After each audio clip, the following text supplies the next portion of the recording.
ખેડૂતો એક તરફ પોતાની લડાઈ લડી રહ્યા છે, પરંતુ હવે ધીમે ધીમે ક્યાંક ને ક્યાંક સરકારના કાન સુધી ખેડૂતોના પ્રશ્નો પણ પહોંચી રહ્યા હોય એવું લાગી રહ્યું છે. કારણ કે હવે મોરબીમાંથી એક એવી બાબત સામે આવી છે કે જ્યાં ખેડૂતોને સમસ્યા હતી ત્યાં પાલ આંબલિયા અને જિગ્નેશ મેવાણી સહિત જે કોંગ્રેસના નેતાઓ પહોંચ્યા અને હવે એ ખેડૂતોની સમસ્યાઓનું નિરાકરણ પણ આવ્યું છે. શું છે સમગ્ર મામલો એની વિગતે ચર્ચા કરીશું. નમસ્કાર, હું છું ઉજ્જવલ અને આપ જોઈ રહ્યા છો નિર્ભય ન્યૂઝ.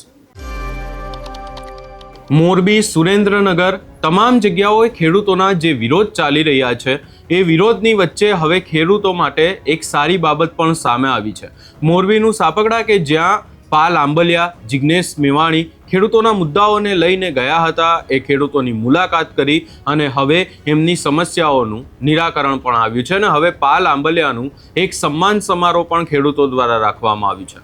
વધુમાં આ સમગ્ર બાબતને લઈને ખેડૂત આગેવાનો દ્વારા શું કહેવામાં આવ્યું છે, સૌપ્રથમ એ સાંભળી લઈએ. ખેડૂત ભાઈઓ, આજ તમને ખુશીના સમાચાર આપું છું કે જે પહેલા અત્યારે સાપકડા ગામમાં જૂની લેન્ડ નખાણી હતી ને એના પણ પૈસા ચૂકવતા નહોતા કંપની વાળા, અને અહીંયા અત્યારે પણ પોલીસ ચોકી પણ હતી. અહીંયા પાલભાઈ આંબલિયા, જિગ્નેશભાઈ મેવાણી ધારાસભ્ય આવ્યા હતા, રજૂઆત કરીને બીજે દિવસે અત્યારે અહીંયાથી પોલીસ ચોકી પણ ઉઠી જાય અને તમામ ખેડૂતના ખાતામાં 32 થી 40 લાખ રૂપિયા મળ્યા. ચારે મળ્યા, ખેડૂતની એકતા હતી તારે. અત્યારે સાપકડા ગામના ખેડૂએ તમામે પાલભાઈનો સાંજે 8 વાગ્યા સભા રાખેલી છે અને પાલભાઈનું સમારંભ રાખેલો છે. એટલે અત્યારે સાંજે 8 વાગ્યે પાલભાઈ આવે છે સાપકડા ગામે અને તમામ આજુબાજુના ગામડાને ખેડૂતોને આહવાન કરું છું કે તમામ ખેડૂતો સાંજે 8 વાગ્યે સાપકડા ગામમાં પાલભાઈની મીટિંગ સાપકડા ગામે રાખેલી છે અને તમામ ખેડૂત અને પધારવાની મારી નમ્ર વિનંતી છે.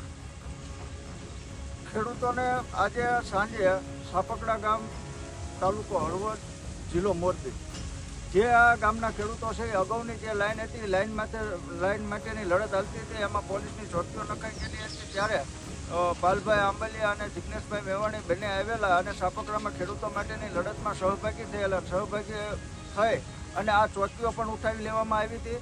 અને 2 દિવસમાં ઓછામાં ઓછા 32 લાખથી 50 લાખ સુધીના જે ખેડૂતોના ખાતામાં એક વીજ ટાવરના પૈસા નાખવામાં શરૂઆત થઈ ગઈ છે, પૈસા નાખી દીધા છે કંપનીએ.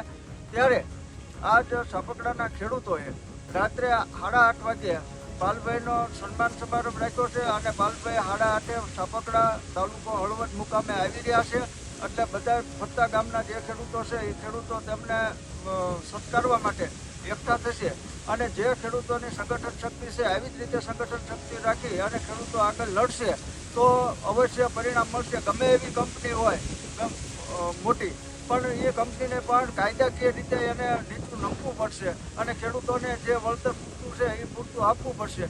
એટલે આ જે સફળતા છે એ સફળતા પ્રથમ આપણને મળી છે અને એના કારણે પાલભાઈનો આજે સાપકડા અને ફરતા ગામના ખેડૂતોએ આજે રાત્રે એમને સત્કારવા માટેનો સન્માન સમારંભ રાખ્યો છે. તો સર્વે ખેડૂતોને અહીંયા પધારવા આહવાન કરવામાં આવે છે.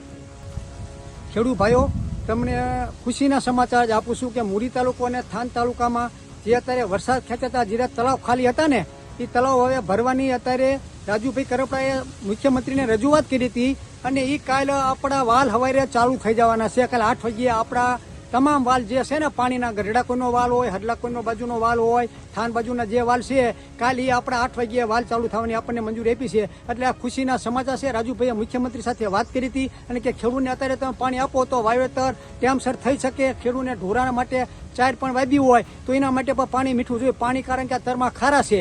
એટલે કાલ સવારે 8 વાગ્યે આપણો વાલ ચાલુ થવાનો છે. રાજુભાઈ કરપડાએ પાણીની રજૂઆત કરી હતી. એમને બદલે આનો અભિવંદન માનું છું રાજુભાઈના કે જય હિન્દ, જય ભારત. ખાસ કરીને અહીંયા જે ખેડૂતોની સમસ્યા હતી, જે ખેડૂતો ઉપર પોલીસનું દમન ચાલી રહ્યું હતું, ખેડૂતોને યોગ્ય વળતર નહોતું મળી રહ્યું, ખેડૂતોને પોલીસ દ્વારા હેરાન કરવામાં આવી રહ્યા હતા અને બીજી સમસ્યા એ પણ હતી કે ત્યાં એક પોલીસ ચોકી પણ નાખી દેવામાં આવી હતી. પરંતુ પાલ આંબલિયા, જિગ્નેશ મેવાણી સહિત આગેવાનો એ વિસ્તારમાં ગયા, એ વિસ્તારની મુલાકાત લીધી, ખેડૂતોના સવાલો ઉઠાવ્યા અને હવે આ તમામ ચર્ચાઓની વચ્ચે ત્યાંથી જે પોલીસ ચોકી લગાવવામાં આવી હતી એ પોલીસ ચોકી હટાવવામાં આવી છે. ખેડૂતોને 30 થી 32 લાખ રૂપિયા સુધીનું વળતર પણ આપવામાં આવ્યું છે અને આ બાબતને લઈને હવે ખેડૂતો દ્વારા પાલ આંબલિયાનું એક સન્માન સમારોહ રાખવામાં આવ્યું છે. એક મોટું જે આખી સભાનું આયોજન કરવામાં આવ્યું છે ને આ સભામાં હવે એ પણ જોવાનું રહેશે કે પાલ આંબલિયા શું કહે છે, કારણ કે આ જે ગાંધીનગરમાં ખેડૂતોની રેલી હતી કે જેમાં વિવાદ થયો ને ત્યારબાદ પાલ આંબલિયાની સામે અનેક સવાલો ઊભા થયા હતા કે પાલ આંબલિયા જે લડાઈ લડી રહ્યા છે એમાં શું આ પક્ષ માટેની લડાઈ છે. એનાથી પણ વિશેષ એવા પણ સવાલો ઊભા થયા હતા કે પાલ આંબલિયા શું હવે ખેડૂતોના મુદ્દાઓને લઈને લડાઈ લડશે, કારણ કે પાલ આંબલિયાનું એક નિવેદન સામે આવ્યું હતું કે હું કોની માટે લડી રહ્યો છું. પરંતુ આ તમામ સવાલોની વચ્ચે હવે સાપકડામાં પાલ આંબલિયા પહોંચવાના છે અને એની સાથે સાથે હવે શું કહેશે પાલ આંબલિયા એના ઉપર પણ સૌ કોઈની નજર છે. આ સમગ્ર બાબતે તમારો શું અભિપ્રાય છે એ અમને કમેન્ટ કરી જરૂર જણાવશો ને અમારી ચેનલ નિર્ભય ન્યૂઝને લાઇક, શેર, સબસ્ક્રાઇબ કરવાનું ભૂલશો નહીં.